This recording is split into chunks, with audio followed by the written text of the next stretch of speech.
ಕೊನೆಗೂ ಎರಡೂ ಮನೆಯಲ್ಲಿ ಒಂದು ಗಿಲ್ಲಿ ಕಾವ್ಯ ಇವರಿಬ್ಬರ ಮದುವೆಯನ್ನು ಒಪ್ಪಿಕೊಂಡ ಮನೆತನಗಳು. ಸೊ ಅಷ್ಟಕ್ಕೂ ಏನಾಯಿತು ಇಷ್ಟು ಸಡನ್ನಾಗಿ ಯಾಕೆ ಒಂದು ಗಿಲ್ಲಿ ಹಾಗೆ ಕಾವ್ಯ ಮದುವೆ ಚರ್ಚೆಯನ್ನು ಮುಂದೆ ಇಟ್ಟರು? ಸೊ ಏನಾಯಿತು ಅಪ್ಪ ಅಂತಂದರೆ ಒಂದು ಕಾವ್ಯ ಶೈವ ಅವರಿಗೆ ಗಂಡನ ನೋಡುವಂಥ ಎಲ್ಲ ಒಂದು ಸಿದ್ಧತೆಗಳು ನಡೆದಿದ್ವಂತೆ. ಸೊ ಅದಾದ ನಂತರ ಏನಾಗಿತ್ತಪ್ಪ ಅಂತಂದರೆ ಕಾವ್ಯ ಶೈವ ಅವರಿಗೆ ಒಂದು ಗಂಡನ ನೋಡುವಾಗ ಒಂದು ಗಿಲ್ಲಿ ಹಾಗೆ ಕಾವ್ಯ ಶೈವ ಇವರಿಬ್ಬರ ಮದುವೆ ವಿಚಾರವಾಗಿ ಬಂದಿದ್ದು. ಸೊ ಇವರಿಬ್ಬರ ಮದುವೆ ವಿಚಾರ ಒಂದು ಮಾತುಕತೆ ಮುಗಿದಿದ್ದು ಇವರಿಬ್ಬರ ಮದುವೆ ಕೂಡ ಆಗಲಿದೆ ಅಂತಕ್ಕಂಥ ಸುದ್ದಿಗಳು ತುಂಬಾ ಹರಡ್ತಾ ಇವೆ. ಸೊ ಇದ್ರ ಬಗ್ಗೆ ಸಂಪೂರ್ಣವಾದ ಮಾಹಿತಿಯನ್ನು ತಿಳಿದುಕೊಂಡು ಬರೋಣ. ಸೊ ಅಷ್ಟಕ್ಕೂ ಯಾಕೆ ಇಷ್ಟು ಬೇಗ ಈ ಒಂದು ನಿರ್ಧಾರವನ್ನು ಇವರು ತೆಗೆದುಕೊಂಡ್ರು? ಗಿಲ್ಲಿ ಆಗಿರ್ಬೋದು, ಕಾವ್ಯ ಆಗಿರ್ಬೋದು, ಕೆಲವೊಂದಿಷ್ಟು ಸಾಧನೆ ಮಾಡಿ ಆಮೇಲೆ ಒಂದು ಮದುವೆ ಆಗ್ತೀನಿ ಅಂತಕ್ಕಂಥ ಮಾತನ್ನು ಇಬ್ಬರು ಕೂಡ ಗಿಲ್ಲಿ ಹಾಗೆ ಕಾವ್ಯ ಶೈವ ಕೂಡ ಹೇಳಿದರು. ಸೊ ಯಾಕೆ ಇಷ್ಟ ಬೇಗ ಒಂದು ಈ ಡಿಸಿಷನನ್ನು ತೆಗೆದುಕೊಂಡ್ರು?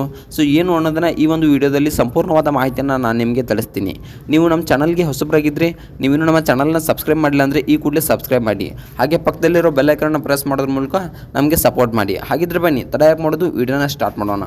ಗಿಲ್ಲಿ ಕಾವ್ಯ ಅಪ್ಪ ಅಂತಂದರೆ ಒಂದು ಮಾದರಿ ಜೋಡಿ ಅಂತಕ್ಕಂಥದ್ದನ್ನು ನಾವು ಇಲ್ಲಿ ಹೇಳ್ಬೋದು.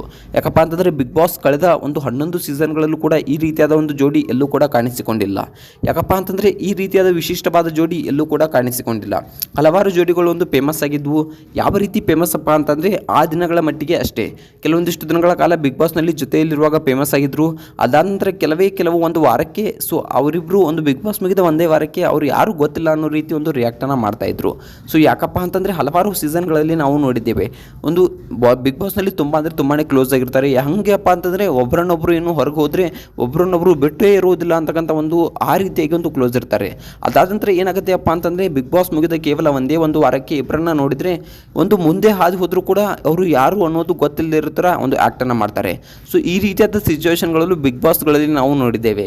ಇನ್ನು ಕೆಲವೊಂದಿಷ್ಟು ಜನ ಮದುವೆಯನ್ನು ಕೂಡ ಆಗಿದ್ದಾರೆ ಪ್ರೀತಿಸಿ ಬಿಟ್ಟು. ಈಗ ನಾವು ಚಂದನ್ ಶೆಟ್ಟಿ ಅವ್ರನ್ನ ನೋಡ್ಬೋದು, ಹಾಗೆ ನಿವೇದಿತಾ ಗೌಡ ಅವ್ರನ್ನ ನೋಡ್ಬೋದು. ಸೊ ಬಿಗ್ ಬಾಸ್ನಲ್ಲಿ ಒಂದು ಪ್ರೀತಿ ಆಗಿಬಿಟ್ಟು ಮದುವೆಯನ್ನು ಆದರು. ಸೊ ಅದಾದ ನಂತರ ಇಬ್ಬರಿಗೂ ಕೂಡ ಈಗ ಡೈವರ್ಸ್ ಕೂಡ ಆಗಿದೆ, ಸೊ ಡಿವೋರ್ಸ್ ಕೂಡ ಆಗಿದೆ.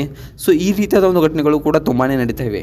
ಯಾಕಪ್ಪ ಅಂತಂದರೆ ಇಬ್ಬರು ಕೂಡ ಒಂದು ಮದುವೆಯನ್ನು ಆಗಿರ್ತಾರೆ. ಸೊ ಯಾವ ರೀತಿ ಆಗಿರ್ತಾರಪ್ಪ ಅಂತಂದರೆ ಮದುವೆಯನ್ನು ಸೊ ಇಬ್ಬರು ಕೂಡ ತುಂಬಾ ಪ್ರೀತಿಸಿ ಬಿಟ್ಟು ಮದುವೆಯನ್ನು ಆಗ್ತಾರೆ. ಸೊ ಯಾವ ರೀತಿ ಮದುವೆಯನ್ನು ಆಗ್ತಾರಪ್ಪ ಅಂತಂದರೆ ಸೊ ಒಂದಿಷ್ಟು ಟೈಮ್ ಪಾಸ್ಗೋಸ್ಕರ ಲವನ್ನ ಮಾಡ್ತಾರೆ, ಸೊ ಆ್ಯಟಿಟ್ಯೂಡ್ಗೋಸ್ಕರ ಲವನ್ನ ಮಾಡ್ತಾರೆ. ಸೊ ಇಬ್ಬರು ಕೂಡ ಪ್ರೀತಿಸಿ ಮದುವೆ ಆಗ್ತಾರೆ. ಅದಾದ ನಂತರ ಏನಾಗುತ್ತೆ ಅಪ್ಪ ಅಂತಂದರೆ ಸೊ ಇಬ್ಬರಲ್ಲೂ ಹೊಂದಾಣಿಕೆ ಅನ್ನೋದು ಇರೋದಿಲ್ಲ. ಸೊ ಹೊಂದಾಣಿಕೆ ಇರದೇ ಕಾರಣ ಒಂದು ಡಿವೋರ್ಸ್ಗಳ ಒಂದು ಮ್ಯಾಟ್ರ್ಗಳು ಬಂದೇ ಬರ್ತವೆ. ಸೊ ಈಗ ಗಿಲ್ಲಿ ಕಾವ್ಯ ಅವ್ರದ್ದು ಒಂದು ವಿಶೇಷವಾದ ಜೋಡಿ ಅಂತಕ್ಕಂಥದ್ದನ್ನು ನಾವು ಇಲ್ಲಿ ಹೇಳ್ಬೋದು. ಇಬ್ಬರು ತುಂಬಾ ಒಂದು ಪ್ರೀತಿಸ್ತಾ ಇದ್ದಾರೆ. ಸೊ ಇಬ್ಬರನ್ನ ನೋಡ್ಬೋದು ನಾವು. ಯಾಕಪ್ಪ ಅಂತಂದರೆ ಯಾವ ರೀತಿಯ ಒಂದು ಆಟವನ್ನು ಆಡಿದ್ರು ಗಿಲ್ಲಿ ಅವರು ಕಾವ್ಯ ಶೈವ ಅವ್ರಿಗೋಸ್ಕರ. ಕಾವ್ಯ ಶೈವ ಅವರು ಸೋಲ್ಬಾರ್ದು, ಅವರು ಗೆಲ್ಲಬೇಕು ಅಂತಕ್ಕಂಥದ್ರಿಂದ ಒಂದು ಆಟವನ್ನು ಕೆಲವೊಂದಿಷ್ಟು ಆಟಗಳನ್ನ ಬಿಗ್ ಬಾಸ್ನಲ್ಲಿ ಆಡಿದ್ರು. ಸೊ ಅವನ್ನೆಲ್ಲ ನೋಡಿದ್ರೆ ಒಂದು ಗಿಲ್ಲಿ ಅವರಿಗೆ ಕಾವ್ಯ ಶೈವ ಅವ್ರ ಮೇಲೆ ಪ್ರೀತಿ ಇದೆ ಅಂತಕ್ಕಂಥದ್ದು ಒಂದು ಕಂಡು ಬರುತ್ತೆ.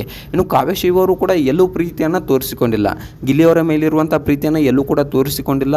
ಆದರೂ ಕೂಡ ಒಳಗೆ ಕೇರ್ ಆಗಿರ್ಬೋದು, ಒಂದು ಕಾಳಜಿ ಆಗಿರ್ಬೋದು, ಒಂದು ಅವರ ಮೇಲಿರುವಂಥ ಪ್ರೀತಿಯನ್ನು ಒಳಗೇನೆ ತೋರಿಸ್ಕೊಂಡ್ರು.